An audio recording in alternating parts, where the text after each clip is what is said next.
Hello and welcome to Dialogue. The Paris Olympic Games officially kicks off Friday in a bold and unique opening ceremony, with the center of Paris itself serving as the stadium and the city residents as the spectators. Observers along the river Seine watch as over 10,000 athletes arrive on boats up a 6-kilometer course to the final destination. Is Paris all set for the first ever river-based opening ceremony? What does this historic Olympic city hope to present to the world after so many years of preparation? And how will France handle the controversies associated with ongoing conflicts and rivalry in today's world? Join us for our discussion today from Beijing. I'm Xu Qinduo.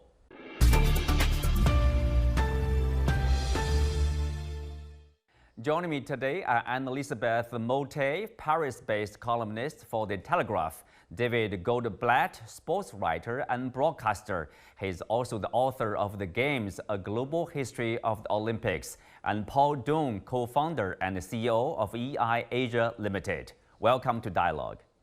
So Anne-Elisabeth, I will start with you since you are based in Paris. So Paris is all set for the opening ceremony?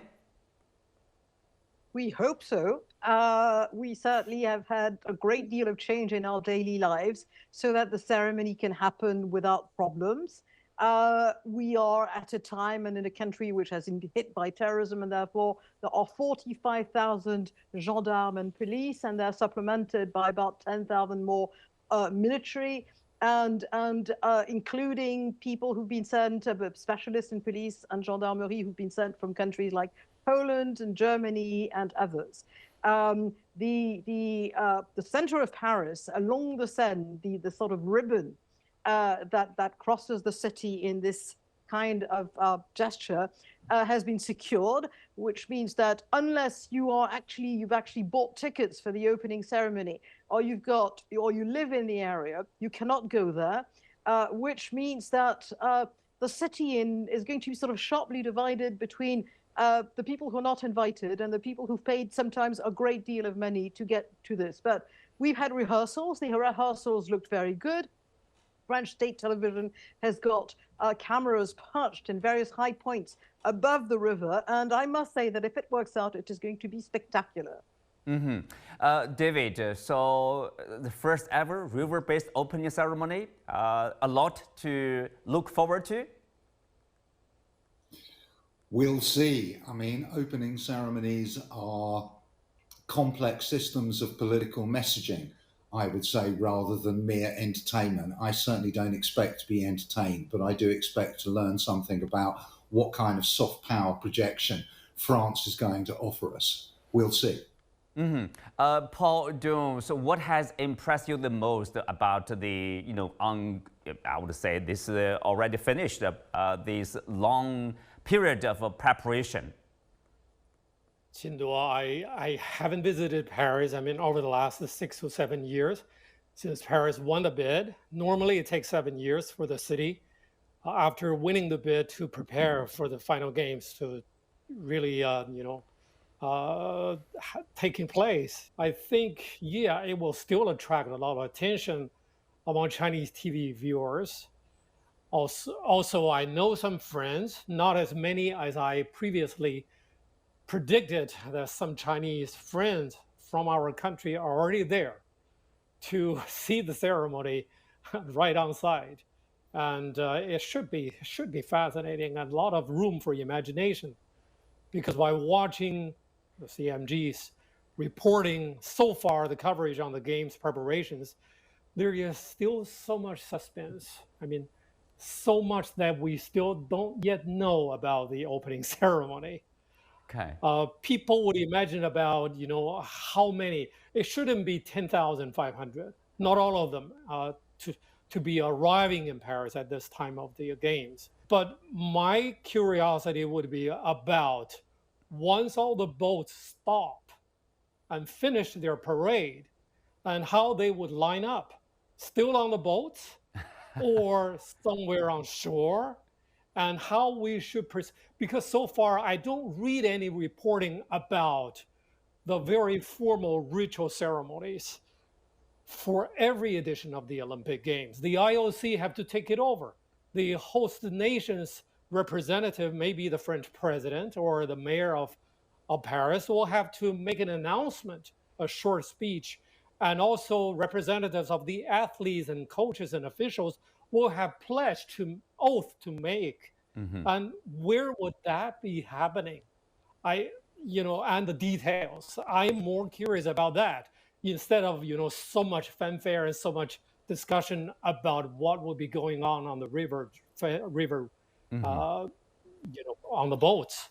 Yes. Can I just add something ahead, on the David. opening ceremony here, which is that I was hoping that the main musical act of the ceremony would be Aya Nakamura, who you may know is the most popular French speaking artist in the entire world.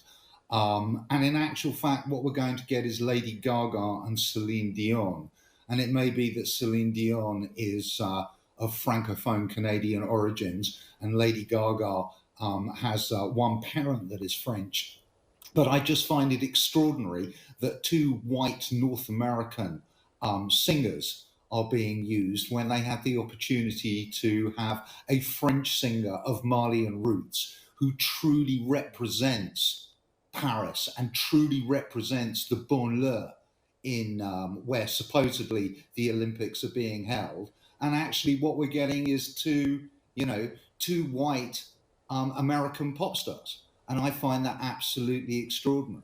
And this is a reflection of France's deep and profound racism, is that when it was suggested that Aya Nakamura would appear at the opening ceremony, there was a gigantic right-wing backlash, including, banners being displayed by right-wing groups from bridges on the Seine saying, "Hey, Aya, this is France, not a market in Bamako."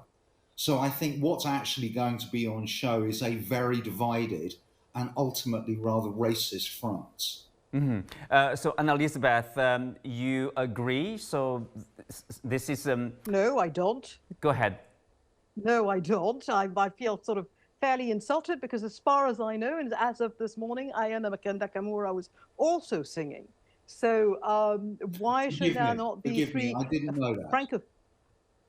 Yes. Forgive me, I didn't know that. Okay. Things may change, but...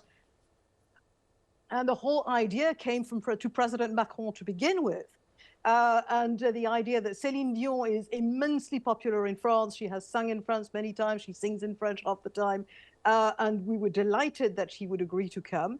There will be other artists, many of them French, most of them non-white. And it's not because you've got, a few people who demonstrate and make a great deal of noise on social media that the ceremony is not going to be too inclusive with the torch, the Olympic flame being carried by people of all colors, all creeds, including a trans woman. I really cannot see why this would be an emblematic of French racism. And if you look at the French team itself, you should realize. So it's always easy to come and say and be very woke and accuse France of racism, but you will see at the ceremony that this is absolutely and emphatically not the case. Will Anne-Elisabeth... Thank you for your correction and apologize for my assumptions. Thank you very much. That put aside, obviously, now, of course, people will naturally ask, the kind of a double standard practice. People will say, IOC has banned the participation of Russian athletes and that of Belarus, but not the Israeli athletes. How do you characterize such a decision or such a handling of this controversy, David? Well, to me, it seems the norm, in a way, in international sport is that Israel is often given quite a free pass in these circumstances. Certainly over the last 10 years, the Palestinian Football Association, for example, has been arguing that Israel has been breaking FIFA statutes by allowing, for example, Israeli teams to play in the occupied West Bank, which, certainly as far as the UN Security Council goes, is occupied territory. And this breaks with FIFA statutes. But Israel has not been censured within FIFA. So I'm not surprised in this context that, you know, Israel is it's not a problem for the IOC. I mean, of course, the precise legal status of Israel's work in Gaza remains to be seen, whether this is a breaking of international law or not. But it does seem to me that Israel, as is often the case, is held to a different standard to other nations. Mm-hmm.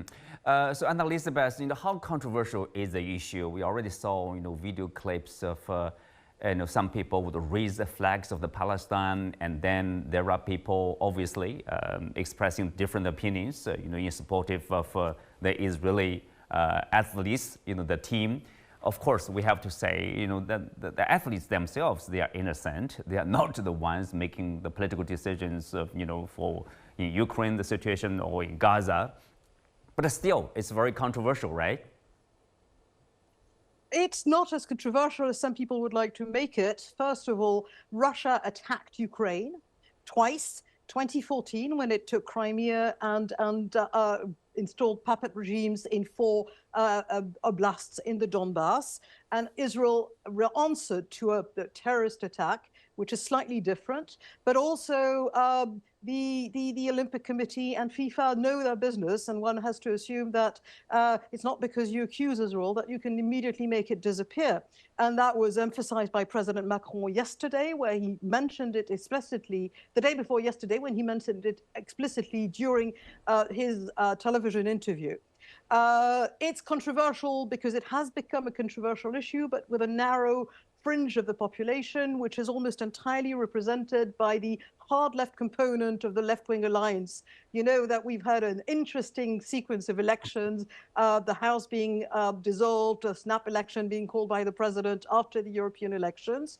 The one person who stands out from this is an MP called Thomas Porte of La France Insoumise, France Unbowed, the hard left movement.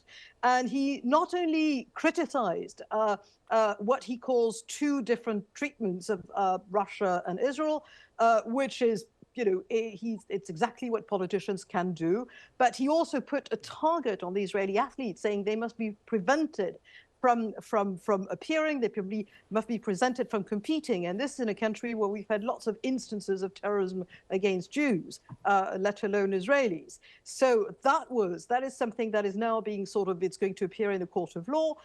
He has parliamentary immunity, and the Court of Justice of the Republic has to decide whether this also applies for this. We know that the Israeli athletes are protected by the French gendarmerie elite troops of the RAID and GIGN, specifically, and the president has vowed that they would be especially protected 24 hours a day. And that is one of the reasons they are being protected, is because a member of French parliament appealed against them. And they've started receiving death threats, including invitations to their own funerals, nominally, letters that got to them and emails that got to them. So that situation, I think, is a difficult situation. And again, President Macron has been addressing it. We know that he's tried several times to intervene in the peace process in the Middle East. But on this one, he's standing absolutely firm on the decision, which also belongs to the Olympic Committee. Mm-hmm. Paul, the IOC has portrayed itself as an organization which is neutral, which is, I would say, free from politics, either domestic politics, in particular international politics, because they say sports should be separated from politics. But it seems like every time there is such a big event, politics will come back. Yes, I think the IOC has its own charter, constantly updated, and it has drawn lines to define what is politics in a sporting environment. There are specific rules, but at the same time, it's a big gathering of human beings. And because both sports and politics, diplomacy, and even warring conflicts are going on in this world. And you really cannot cut a very clear line to tell the human beings participating in any event of this mega scale to stay away from something which is also an integral part of their own life. So it does happen. And I think at the same time, with those lines being drawn clearly and with enforcement of relevant departments of the IOC and also the host city, I think it also provides a good platform for people to interact and to figure out what they cannot solve, or they can at least start thinking about how to solve those conflicts and different ideas and different feelings elsewhere once they stop competing during the 16 event. Well, David, of course, you have observed the history of Olympic Games. For every game, the host country, the host nation would see that as an opportunity to present themselves to the rest of the world, or to promote the cultures or even the values. So since Paris is so famous, so well known, so what do you think they are trying to present, trying to promote to the rest of the world? It's a very good question. It's not as if Paris is not one of the most visited places on this earth. And symbolically and visually, everybody is entirely familiar with Paris. I mean, I suspect it's in part a demonstration that France is still at the top table of international affairs and international politics by still being able to host an occasion of this grandeur. I suspect that there is a certain romanticism still amongst France's political and sporting elites, that the Olympic spirit and its promises of international communication and harmony still actually mean something. I have my doubts myself, but I think that is part of the equation. For myself, I think one of the most interesting and commendable elements of the Games is an attempt to link the elite Paris inside the périphérique with the banlieue. And we have, the majority of the new spending and the new facilities that have been built are in Saint-Denis, one of the poorest places in the whole of France, let alone in Paris, and a real effort to tie through new infrastructure the banlieue to central Paris. And so it's an opportunity to show off not just that, but also a whole process of urban change that's been going on in Paris for like the last decade. A Paris now with much better public transport, much more greening, more green space, more cycle lanes. So I think that will probably be part of the equation. But I'm not sure that there actually is a bigger or more complex message than that going on. Mm-hmm. Where Anne-Elisabeth, President Macron said this week that the Olympics are the best way to convince the world to choose France. It will promote our landscapes, this is a quote, our facilities, our savoir-faire as well, our gastronomy. So everything French. Yes, he is the great salesman. And is it the best way? It certainly is a good way to do it. He's gone all out on this. I would say that whatever becomes of his political legacy is also entwined with this. So there's an element of self-interest. And I think definitely it's perfectly true that France is already a visited country, but it's also seen as a fractured country with sort of political fractiousness. And certainly, sport is also about people making an effort in a disinterested way, the athletes themselves. And so it's certainly an element, and we are grabbing it for all it's worth. And I'm not always in agreement with the president, but certainly he's doing what he should be doing right now. Mm-hmm. Paul Dung, since you and me, we will be staying in Beijing and watching from afar what's going on in Paris. So what are you most looking forward to? The games or, anything related to the games in Paris?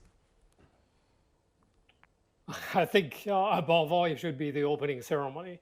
It will be so different from all previous ceremonies. Unique. I think all of them have already taken place indoor, inside a stadium or, a very limited space. But the River Seine, it would be, very hard to imagine what it would be looking like. But at the same time, I will pay more attention to some of the relatively avant-garde or new sports that's just adopted by the Olympic program that I'm not myself, I'm not so familiar with. I like to follow them. I like to learn about their rules, and especially by paying attention to the faces and smiles and all the expressions, facial expressions of the younger generation who participate in the competitions or cheering for them, for the athletes who are witnessing, it's happening historically in the first time during the Olympics, and what we can expect in future editions, that they will take bigger chunks or bigger shares of international sporting attention than some of the more traditional or old-fashioned, if you like, sports that we have been quite familiar with or used to watching. Well, Dongjun, since the Chinese team, obviously, one of the, I would say, controversies, about this game is about the Chinese swimmers. There's in the Chinese media, there's criticism. They say over the U.S. Hyping of Chinese athletes doping. They say they have been tested on average like 21 times for the swimmers, each of them, since the beginning of this year until in the lead up to the opening of the games. I'm not sure, how do you make, what do you make of that? Well, to be honest, I'm not surprised if reports are showing that the Chinese swimmers are under some extreme scrutiny this time around because of an incident 3 or 4 years ago, months before the Tokyo Games. I think now it's basically an issue between the Olympic Committee of the United States and WADA, the World Anti-Doping Agency, as well as the International Olympic Committee. And there is already arbitration process being introduced into this months-long dispute. I think, the IOC and WADA will be watching all athletes, including the Chinese swimmers, very, very closely. And all the legitimate procedure should be followed. And I think nobody, including athletes from China, should be complaining about this, as long as you follow the rules and let the results to show your cleanness, and at the same time, you focus on your own competitions, and you do the right thing that you believe in, and of course the audience and Chinese spectators, both on site and also as well as back home, should be kind of aware of what's going on, so that they can readjust their expectations, because I can imagine that the swimmers will be more nervous than before this time around. Yeah, David, you were nodding your head. I just think that it's a moment that illustrates a bigger problem in global sport. I mean, this is not the only case where WADA's authority and competence have been criticised, and we do have this kind of problem is not going away. We're going to be dealing with this for some time to come. That WADA's legitimacy is often under threat, and above all, the amount of resources it has available to do its job properly is also illustrated by this. So it just speaks to me to a problem that's not about to go away. So, David, lastly, this Paris Olympic Games is presented as one environmental friendly, as ecological one. For example, there's the absence of air conditioner, things like that. Will that in any way possibly impact the performance of the athletes? Well, there's a good question. I hadn't thought about it from that point of view. I think it probably depends how hot it's going to be in Paris. I mean, at the moment, the weather is warm, but not unpleasantly so. So I think they'll probably all cope. They'd probably cope fine without air conditioning, as far as I can see. Qingduo, let me remind you that a spokesperson for the Chinese delegation have already made it very clear that some of the reports that we have heard here back in China about air conditioning, about some basic facilities, conditions for the inside the athletes' village are simply untrue. It didn't happen to the Chinese delegation as some people, fabricated. And we've already heard about that.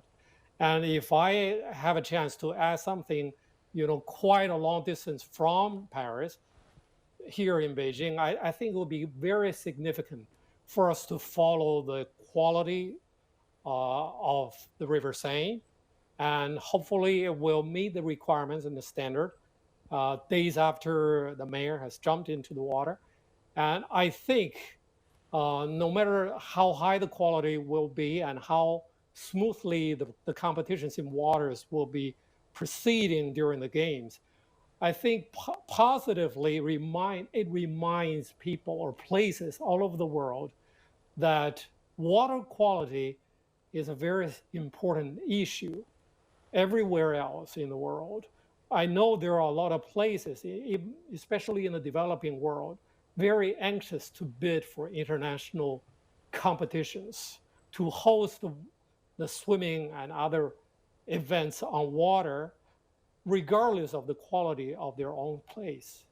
I think Paris, although River Seine's problem has been going on for decades, it will also be serving probably as a legacy for the Paris game this time around, 100 years after its second time hosted the Olympic Games. But at the same time, there are many other places who simply ignore the fact that poor quality in the water will affect the health of participating swimmers. And Elizabeth, you wanted to add anything? Yes, I would like to say that, first of all, in Paris, you can drink the tap water, which doesn't necessarily mean that the Seine is not polluted. There's been progress, but it's a question that's going to be asked several times. It really will depend on the weather, because if it rains a lot, then you have a great deal of rainfall that carries in the water, used water evacuated in the river upstream. But it still is going to get better, and that I think was worth trying. In terms of the air conditioning, I think I'm not so positive, because it is perfectly true that there was a decision taken that there should be no air conditioning in the Olympic Village, which is also afterwards going to be a combination of social housing and market price housing. Which means that 3,000 athletes came with their own air conditioners. When they arrived about a week ago, it was 33 degrees in Paris, and it was very hot. And for sort of athletes who've been training for years for this, to think that they might sleep in that kind of heat is something that was detrimental to their performance. And I think we were wrong about this one, even though we are lucky that this week it's cool enough. I don't know what the next week is going to be like, but this week it was cool enough. It was about 25, 26 degrees. But I don't think playing with the fact that this can make the difference between victory and defeat was something that was very fair to the athletes. Well, with all the disputes, the controversies and the politics, I hope people will enjoy the competition after the opening ceremony. On that note, we come to the end of today's discussion. Many thanks to our guests. You can also watch us on the CGTN app on YouTube. I'm Xu Qinduo. Thanks for being with us. See you next time.